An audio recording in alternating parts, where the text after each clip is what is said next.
This is Molly. Welcome to Purpose, where we are doing just that. We are trying to figure out our purpose here on the planet. Why are we here? Is it our job? Is it our family? Is it our friends? Is it just trying to be happy and have as little stress as possible? What's our reason for being here? Well, if you believe in God, I think you believe that when you die, you're going to go to heaven.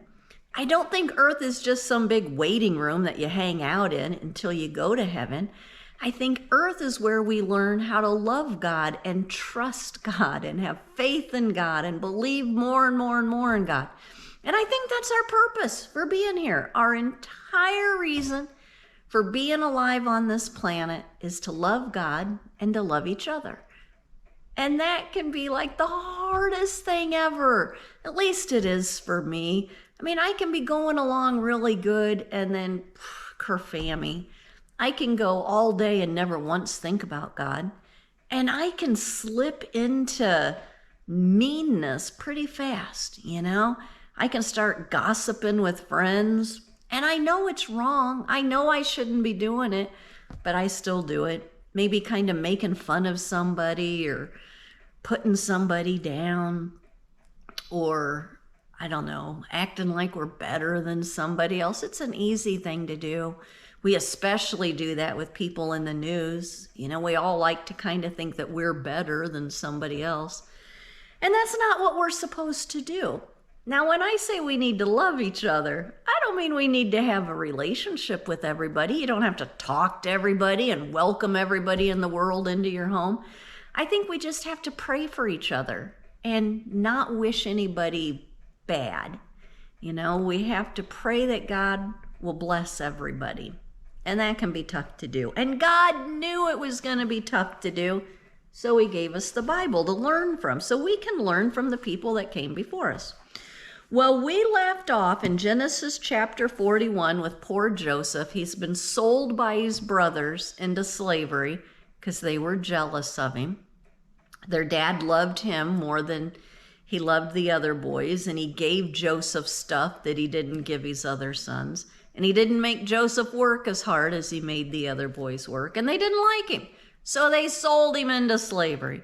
And then he worked in Potiphar's house, and that went pretty well until his wife lied and said that he was trying to attack her, which he didn't do. Then he got thrown into a prison, an Egyptian prison in like way BC time. This is way before Jesus. That could not have been a good place to be. And he was in that prison for 13 years, and he didn't do anything wrong. And he loves God, and he's praying to God every day. And he misses his family, and he just wants to go home. But that's not what's happening to Joseph. Well, one day, last time we heard about the Pharaoh's chef and his butler and how they got tossed into jail. And Joseph told them what their dreams meant when they had these weird dreams, and they came true. Well, the butler got released from jail. The chef, not so good. And Joseph just said, please, please tell Pharaoh about me, that I am here in this prison and I haven't done anything wrong. And the butler completely forgot about him. Well, now it's 2 years after that. Joseph's still in this prison. He's still praying. He's still making the best of a bad situation. You know, he's not getting bitter or angry or resentful, which I would have done. And now it's Pharaoh's turn to have a dream. So Pharaoh has this really weird dream that 7 cows come up out of the Nile River, and they're all fat and happy. And they're standing there eating the grass on the side of the river. And then 7 really skinny, starving cows come out, and they eat the fat cows. Pharaoh woke up, probably thought, that's a weird dream, went back to sleep. Then he dreamed of 7 ears of grain that were really plump and good and growing up on the stalk, and then 7 skinny ears that were blighted by the east wind. So they're like disease-ridden and weak and puny ears. They grew up and they ate the plump, fat grain. Pharaoh woke up again and said, that was a weird dream. But these dreams must have been really strong and really profound, and God touched his heart. God put into Pharaoh's heart, ooh, these dreams mean something, Pharaoh. You better find out what they mean.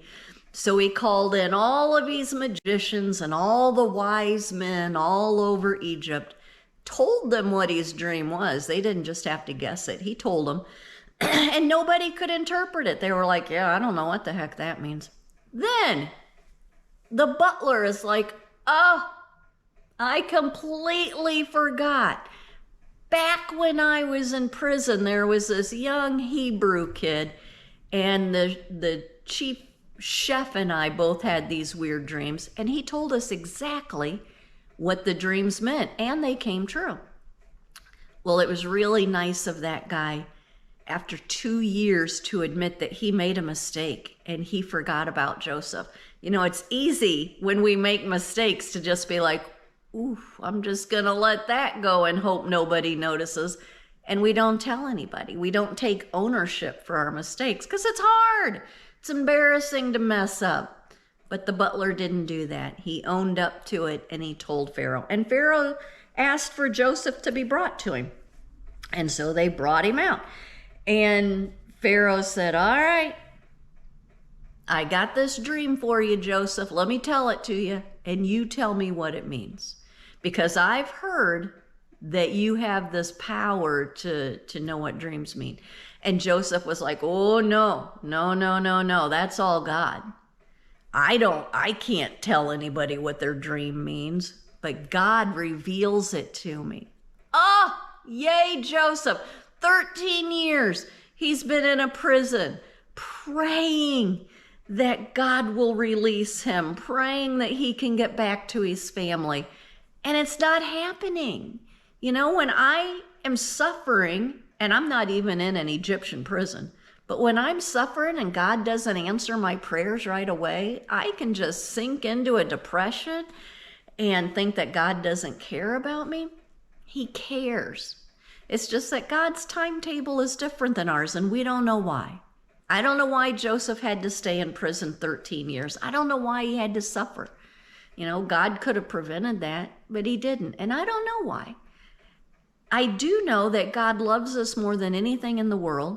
He can see the end of time. He sees the end of our life.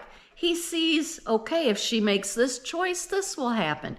If I do this, this will happen. He knows the best outcome for everything. And he's doing everything to get us closer to him. That's what I do know. Even if we suffer, God is working to get us closer to him. So anyway, Joseph said, no, it's not me. It's all God. He gave God all the glory. Sometimes when we're blessed with gifts, we think it's us. You know, if you're great at singing or sports, or you're a really compassionate person, or you're kind, or you're gentle, or you're good at math, whatever it is, you think it's you. You think, dang, I'm pretty good at math, aren't I? And you might have really studied, you know, but it was God that gives us these gifts. It's not us. So anyway, he told Joseph his dream, and Joseph said, yep, I know what that means. He said, you are going to have 7 years of plenty. There's going to be plenty of rain. The wheat's going to grow. The corn's going to grow. The cattle are going to get fat. We are going to be happy. And the land of Egypt is going to prosper. And everything's going to be great. But those 7 years are going to be followed by 7 years of drought and famine. And if we don't save, if you don't put all your spare grain and meat and everything into storage, y'all are going to starve to death. And so Pharaoh was like, ooh, this guy is really close with his God. God has given him great wisdom. So he said, all right, everybody's going to listen to Joseph. We are going to store up every ounce of grain, every ounce of corn, every ounce of meat, everything that we can. We are not going to be living high on the hog and wasting all this food, because there are hard times a-coming. We're going to store them up, and we're going to plan for that famine that's coming. And so He made Joseph second in command, got him out of that prison, put his signet ring on him, gave him his second chariot. Ooh, that's a big deal. Joseph's riding in Pharaoh's second chariot. He's second only to Pharaoh. Take that, Potiphar and his wife. So Joseph is doing very well, and Pharaoh told all the people in Egypt, you do whatever Joseph tells you to do. Do what he tells you. He's here to help you. He's here to help us get through these hard times.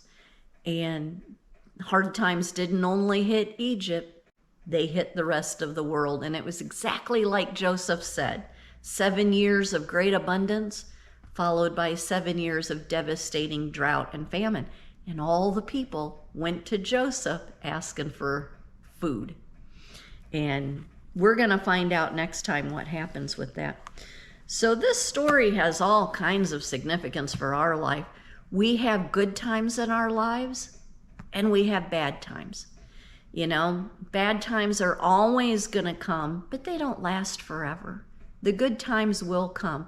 What we have to do is, I think, keep getting closer and closer to God. Practice loving God when the times are good. And then when they're bad, we'll be ready for it.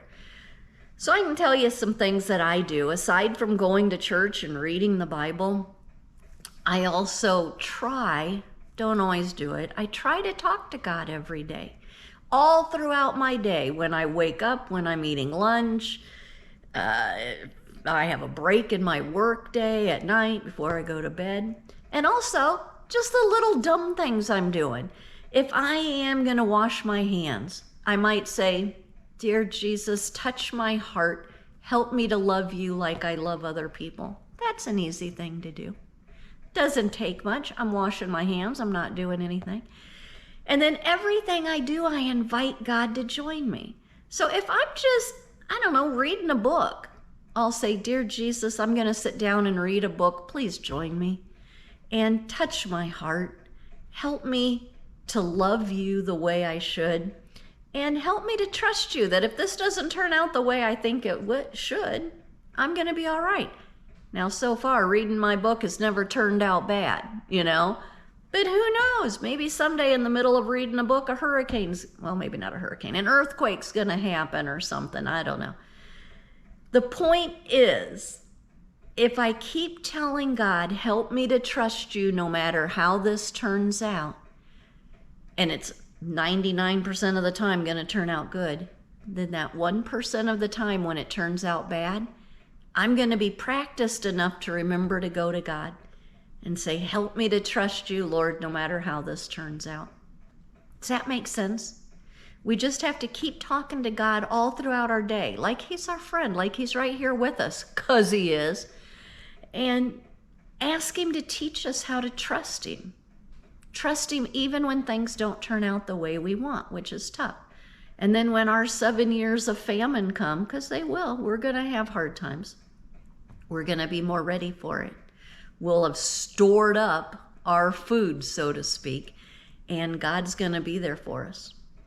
He's there for us all the time, but we don't always see it, and we're not always close enough to him. We don't have enough practice hanging out with him that we can do it when we're sad or mad or scared or upset or whatever.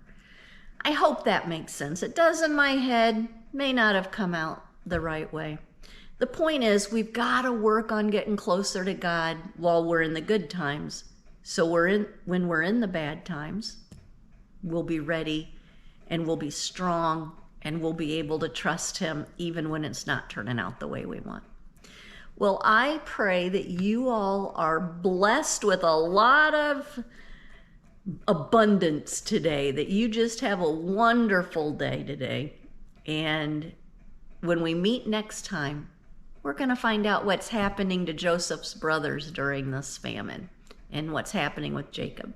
Well, have a great day today, everyone. I'll see you next time. Bye-bye.